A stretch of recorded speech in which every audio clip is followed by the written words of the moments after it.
This is Volga GAZ, production year 1955. I was passing by the street and I couldn't stop and not to make review of this car for you guys. Interesting fact that these kind of cars they were presented for the people from the secret services during the Soviet Union period.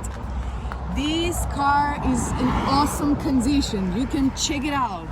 The salon has been designed from a leather, and I guess owner loves this car because really it looks very nice. Very careful care you can see about this car. I really love the shapes.